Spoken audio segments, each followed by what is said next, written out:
അനധികൃത കുടിയേറ്റക്കാരെ തടവിലാക്കുന്ന ഡിറ്റൻഷൻ സെന്ററുകളിലെ ക്രൂരതകളും മനുഷ്യാവകാശ ലംഘനങ്ങളും സംബന്ധിച്ച് പുതിയ റിപ്പോർട്ട് പുറത്തുവന്നതോടെ US പ്രസിഡന്റ് ഡൊണാൾഡ് ട്രംപിന്റെ വിവാദപരമായ കുടിയേറ്റ നയങ്ങൾ വീണ്ടും ചർച്ചാ വിഷയമായി. കുപ്രസിദ്ധമായ അൽക്കാട്രാസ് ജയിൽ വീണ്ടും തുറക്കാനുള്ള ട്രംപിന്റെ തീരുമാനം, പ്രത്യേകിച്ച് അലിഗേറ്റർ അൽക്കാട്രാസ് എന്ന പേരിൽ ചീങ്കണ്ണികളെ ഉപയോഗിച്ച് ആളുകളെ ഭയപ്പെടുത്തുന്ന ഒരു തടവറയെക്കുറിച്ചുള്ള പരാമർശങ്ങൾ വലിയ വിമർശനങ്ങൾക്ക് വഴിവെച്ചിട്ടുണ്ട്. അമേരിക്കൻ ജനതയ്ക്ക് നൽകിയ വാഗ്ദാനം പാലിക്കുന്നതിന്റെ ഭാഗമായി ഡിറ്റൻഷൻ സെന്ററുകളുടെ എണ്ണം കൂട്ടാനുള്ള ട്രംപിന്റെ നടപടികൾ പുരോഗമിക്കവെയാണ് ഈ ഞെട്ടിക്കുന്ന റിപ്പോർട്ട് പുറത്തു വന്നിരിക്കുന്നത്. US-ലെ 3 ഇമിഗ്രേഷൻ തടങ്കൽ കേന്ദ്രങ്ങളിലെ ക്രൂരതകളും മനുഷ്യാവകാശ ലംഘനങ്ങളും തുറന്നുകാട്ടുന്ന 92 പേജുള്ള പുതിയ റിപ്പോർട്ട് കഴിഞ്ഞ തിങ്കളാഴ്ചയാണ് പുറത്തിറങ്ങിയത്. Human rights watch, Americans for immigrant justice, sanctuary of the south എന്നീ പ്രമുഖ മനുഷ്യാവകാശ സംഘടനകൾ ചേർന്നാണ് ഈ റിപ്പോർട്ട് തയ്യാറാക്കിയത്. ട്രംപിന്റെ നാടുകടത്തൽ നയങ്ങളുടെ മനുഷ്യത്വരഹിതമായ പ്രത്യാഘാതങ്ങൾ ഈ റിപ്പോർട്ടിൽ വ്യക്തമായി ചൂണ്ടിക്കാട്ടുന്നു.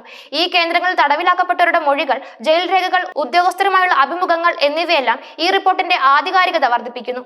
അമേരിക്കയിലെ ഇമിഗ്രേഷൻ ഡിറ്റൻഷൻ സെന്ററുകൾ US immigration and customs enforcement എന്ന സ്ഥാപനത്തിന്റെ കീഴിലാണ് പ്രവർത്തിക്കുന്നത്. ഇമിഗ്രേഷൻ നിയമങ്ങൾ ലംഘിച്ചതായി കരുതുന്നവരെ അവരുടെ കേസുകൾ കോടതിയിൽ തീർപ്പാക്കുന്നതുവരെയോ നാടുകടത്തുന്നതുവരെയോ തടങ്കലിൽ വെക്കാൻ ഈ കേന്ദ്രങ്ങൾ ഉപയോഗിക്കുന്നു.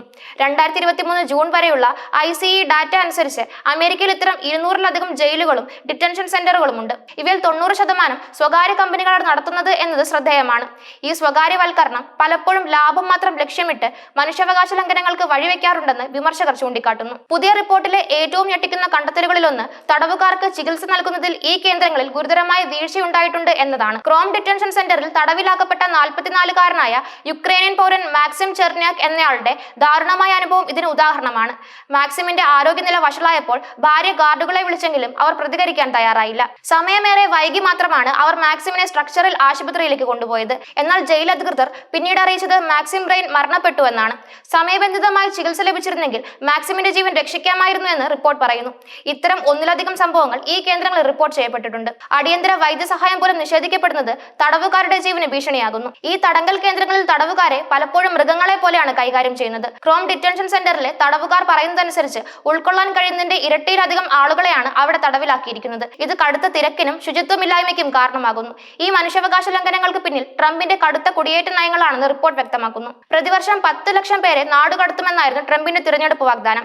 ഈ വാഗ്ദാനം പാലിക്കുന്നതിന്റെ ഭാഗമായി കുടിയേറ്റ നിയമങ്ങൾ കർശനമാക്കാൻ കോടിക്കണക്കിന് ഡോളർ അധികമായി വകയിരുത്തുന്ന ബില്ലിന് റിപ്പബ്ലിക്കൻ ഭൂരിപക്ഷമുള്ള US സെനറ്റ് അംഗീകാരം നൽകിയിട്ടുണ്ട്.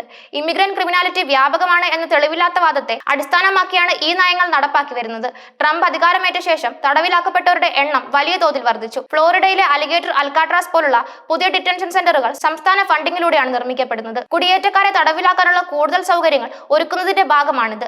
തടവുകാരുടെ ജീവിക്കാനുള്ള അവകാശം, അന്തസ്സോടെ ജീവിക്കാനുള്ള അവകാശം, ആരോഗ്യ സംരക്ഷണത്തിനുള്ള അവകാശം, പീഡനത്തിൽ നിന്ന് മുക്തമാകാനുള്ള അവകാശം എന്നിവയെല്ലാം ഈ നിയമങ്ങളിലൂടെ സംരക്ഷിക്കപ്പെടുന്നുണ്ട്. എന്നാൽ റിപ്പോർട്ടിൽ പറയുന്ന ക്രൂരതകൾ ഈ അവകാശങ്ങളെല്ലാം നിഷേധിക്കുന്നവയാണ്. ട്രംപിന്റെ കുടിയേറ്റ നയങ്ങൾ അമേരിക്കയുടെ ആഗോള പ്രതിച്ഛായയ്ക്ക് വലിയ കോട്ടമുണ്ടാക്കിയിട്ടുണ്ട്. മനുഷ്യാവകാശങ്ങളെ മാനിക്കാത്തൊരു രാജ്യമായി അമേരിക്കയെ ലോകരാജ്യങ്ങൾക്കിടയിൽ ചിത്രീകരിക്കാൻ ഇത് കാരണമാകുന്നു. രാജ്യത്തിനകത്തും ഈ നയങ്ങൾ വലിയ ധാർമ്മിക ചോദ്യങ്ങൾ ഉയർത്തുന്നുണ്ട്. കുടിയേറ്റക്കാരോടുള്ള വിവേചനം, ഭയം സൃഷ്ടിക്കൽ, അന്യവൽക്കരണം എന്നിവയെല്ലാം സാമൂഹികമായി വലിയ പ്രശ്നങ്ങൾക്ക് വഴിവെക്കും. കുടിയേറ്റം ഒരു സാമൂഹിക സാമ്പത്തിക പ്രതിഭാസമാണ്. അത് നിയമപരമായ രീതികളിലൂടെ നിയന്ത്രിക്കേണ്ടത് അത്യാവശ്യമാണെങ്കിലും മാനുഷികമായ സമീപനം അനിവാര്യമാണ്. മനുഷ്യത്വരഹിതമായ തടങ്കൽ, പീഡനം എന്നിവയെല്ലാം ഒരു പരിഷ്കൃത സമൂഹത്തിന് ചേർന്നതല്ല. ഭാവിയിലെ വിഷയത്തിൽ കൂടുതൽ അന്വേഷണങ്ങളും അന്താരാഷ്ട്ര ഇടപെടലുകളും ഉണ്ടാകാൻ സാധ്യതയുണ്ട്. അമേരിക്കയിലെ വിവിധ സംസ്ഥാനങ്ങളും മനുഷ്യാവകാശ സംഘടനകളും ഈ വിഷയത്തിൽ കൂടുതൽ ശ്രദ്ധ ചെലുത്തുകയും തടവുകാരുടെ അവകാശങ്ങൾ സംരക്ഷിക്കാൻ ആവശ്യമായ നടപടികൾ സ്വീകരിക്കുകയും ചെയ്യേണ്ടത് അനിവാര്യമാണ്.